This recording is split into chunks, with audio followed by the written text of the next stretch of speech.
በስመ አብ ወወልድ ወመንፈስ ቅዱስ አሐዱ አምላክ አሜን። ድንግል ማርያም በቀደመችው ቤተ ክርስቲያን። ነገረ ማርያም ማለት በክርስትና ነገረ መለኮት ስለ ቅድስት ድንግል ማርያም የሚደረግ ጥናት ሲሆን በታሪክ በመጽሐፍ ቅዱስ ስለ እርሷ ስራ፣ ማንነት እንዲሁም ተያያዥ ሀሳቦችን የሚዳስሱበት ነው ማለት ነው። እናም በዚህ መጽሐፍ ላይ የምንመለከተው የመጀመሪያው ከተለያዩ ቤተ እምነቶች በኦርቶዶክስ እንዲሁም በካቶሊክ ላይ የሚሰነዘሩ ትችቶችን ይሆናል ማለት ነው። ሊቃውንታዊ ወይንም ደግሞ ምሁራዊ ድጋፍ ያላቸውን ጨምሮ በታሪክ በተወሰነ መልኩ ለማጥናት እንሞክራለን። ይህም ትችት አሁን ላይ ያለው ለቅድስት ድንግል ማርያም በቤተ ክርስቲያን ውስጥ የሚሰጣትን ቦታ በቀደሙት ክርስቲያኖች የሚታወቅና በጊዜ ሂደት የዳበረ ነው የሚል ነው። ነገር ግን ይሄ ሙግት አንድም ከዝምታ ነው፣ አንድም ደግሞ ከመረጃ አለመኖር ነው። ማለትም የመረጃ አለመኖር ማስረጃ ተደርጎ አይቀርብምና የአለመኖር ማስረጃ ተደርጎ አይቀርብምና። ነገር ግን ቅዱስ ባስልዮስ ዘቂሳርያ እንዲሁም ሌሎችም አባቶች ይህ ትምህርት ከአባቶች የተማሩት እንደሆነ ገልጸዋል። I confess the economy of the saints in the flesh and that the Holy Mary,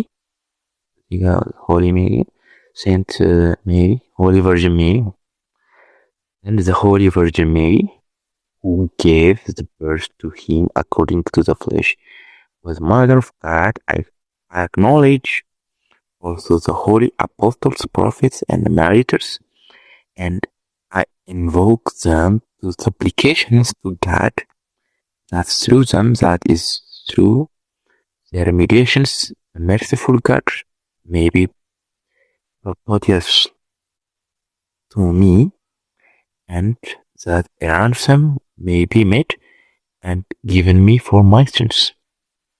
Wherever also I honor and kiss the features of their image, inasmuch as they have been handed down from the holy apostles and are not forbidden but are in all our churches. ቅዱስ ባስልዮስም ለኤርትራውያን ድረስ ኪስቲ and when she was espoused, she was found with child, and Joseph the carpenter was desirous to put her away. Article 14 like, but the angel of the spirits appeared in the world, and after that Joseph didn't put her away, but kept Mary and didn't reveal this matter to anyone. And he did not approach Mary, but kept her as a holy virgin, though with child. Ascension of Isaiah chapter 10 ያለው ቃል ነው። ስለዚህ አለስ እነሱም ውሸታም ለማባባል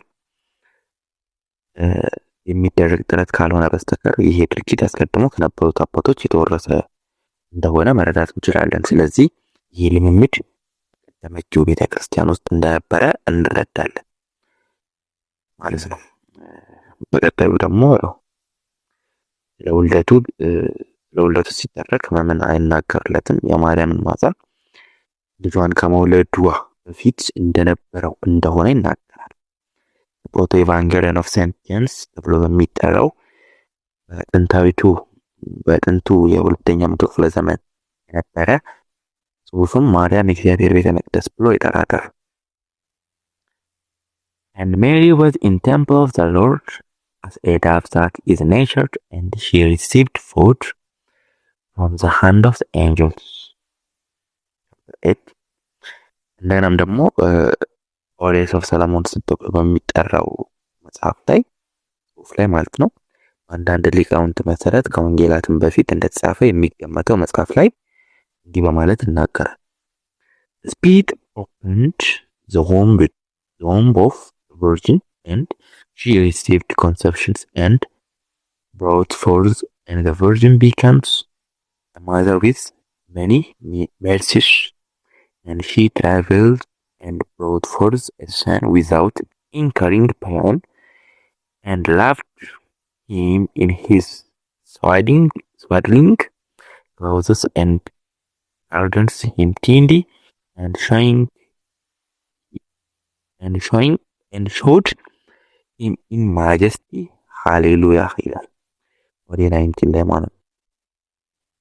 ያለ ሕመም እንደተወለደች እንደዚሁም የብዙ ምሕረት እናት እንደሆነች ይናገራል። ስለዚህ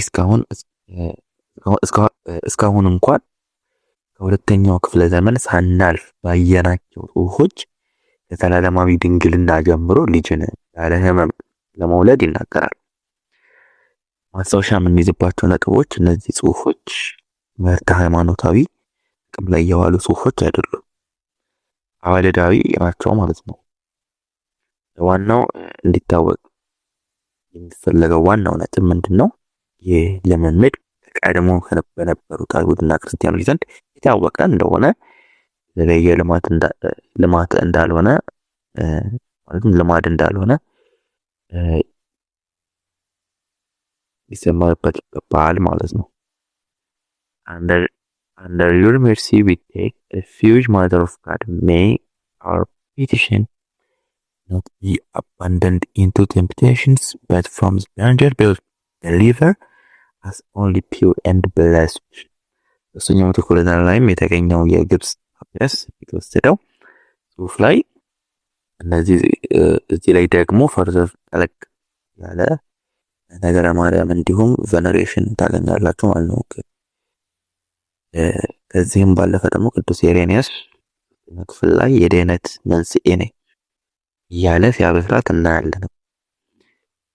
Having become disobedient was made the cause of death both to herself and the entire human race, so also didn't having a man brotherhood and being nevertheless a virgin by yielding obedience becomes the cause of salvation both to herself and the whole human race. Against Heresies, Book 3, Chapter 22. እና በቅድስት ድንግል ማርያም ለቅድስት ድንግል ማርያም የሚሰጣት ልዩ ክብር በቀደመው የክርስትና የነበረና ታሪካዊ የሆነ ነው። ደግሞም ከሉቃስ ወንጌል ሃይ ሜሪዮሎጂ ከሉቃስ ወንጌል በላይ ሃይ ሜሪዮሎጂ ያለው ማን አለ? ስለዚህ ቅዱሳንንም ሆነ የጌታን እናት የምናከብረው እግዚአብሔር ይከበሩ ዘንድ ከፍ ባደረጋቸው መጠናችን በፈቀደ ልክ እንጂ መጠናችን በፈቀደ ልክ ብቻ ነው ማለት ነው። ይህም ደግሞ ቅዱስ ባስልዮስ ከአባቶች የተማርነው ነው በማለት ይገልጸዋል። ይህንን ትምህርት ማለት ነው። አንድ አምላክ ለሚሆን ለአብ ለወልድ ለመንፈስ ቅዱስ ምስጋና ለዘላለሙ አሜን።